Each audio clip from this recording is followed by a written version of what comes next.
Existe uma escala de sensibilidade ao nojo, né? Existe um teste psicológico que mostra a propensão de uma pessoa a sentir nojo, e existem vários experimentos que mostram que a sensibilidade ao nojo está associada a posições políticas conservadoras, né?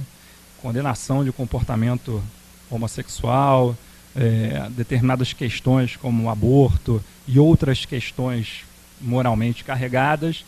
Existe essa correlação positiva, né, sem fazer nenhum tipo de juízo de valor, entre sensibilidade ao nojo e um espectro moral conservador, né?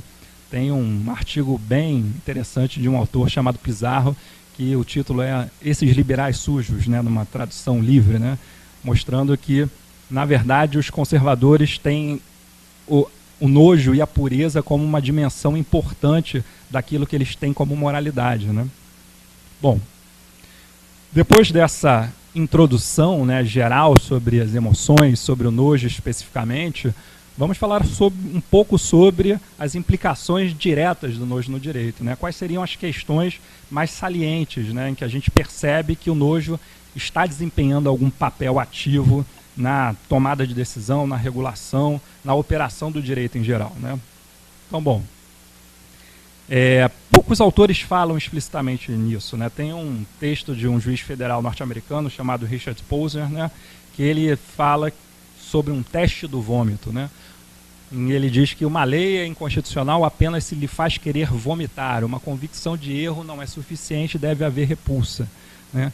Não é esse tipo de relação tão direta assim que eu espero encontrar, né? Então, a declaração de inconstitucionalidade não depende só do sentimento de repulsa, né? Ainda que ele possa desempenhar algum papel importante que talvez nós percamos um pouco de vista, né? Mas vamos falar sobre relações entre o nojo e o direito que estão um pouco mais obscuras, né? Oblíquas. Primeiro tema é sobre a criminalização de comportamento sexual, né?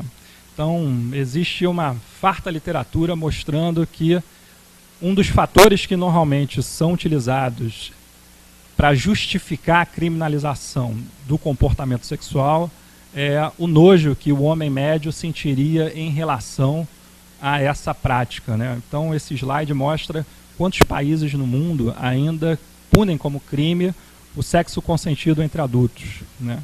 Então, aqui tem vários países que têm na sua legislação penal a homoafetividade como um crime mesmo, né? Essa discussão, né, ela pode parecer, vocês viram ali que o mapa, a maior discussão parece estar concentrada na África, né? Mas essa é uma discussão que permeia o direito de todos os lugares do mundo, talvez não hoje, né? Na Inglaterra, em 57, houve um debate público sobre a conveniência da criminalização de comportamentos que não causam ofensas a terceiros, né? Então houve uma discussão, né, que ficou depois cristalizada num relatório chamado Relatório Wolfenden, em que se discutia a criminalização de homossexualismo, aborto, uso de drogas e outras condutas que eram consideradas como não ofensivas a terceiros, né? E essa disputa colocou em lados opostos, né, o Patrick Devlin e o famoso Hart, um positivista bastante conhecido, né? E o Hart defendia uma posição liberal, né, em relação à questão, né? A ideia de que se a conduta não ofende terceiros, não há por que criminalizá-la, né? E o Devlin, em resposta a essa posição do Hart, dizia que o fundamento para a criminalização é o direito da sociedade de se manter íntegra, de se proteger, né, de garantir a sua própria sobrevivência. Então, em 57, logo após a Segunda Guerra Mundial, o Devlin fala que, olha, o que seria da nação inglesa se todas as pessoas se entregassem a esse tipo de vício? A nação não persistiria, não conseguiria perseverar esse esforço.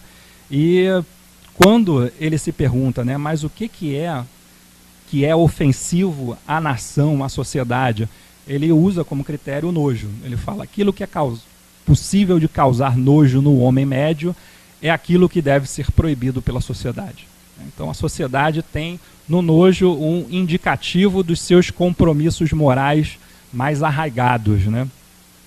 Então essa era a justificativa do Devlin para que se continuasse punindo, né, o homossexualismo e outras práticas, né?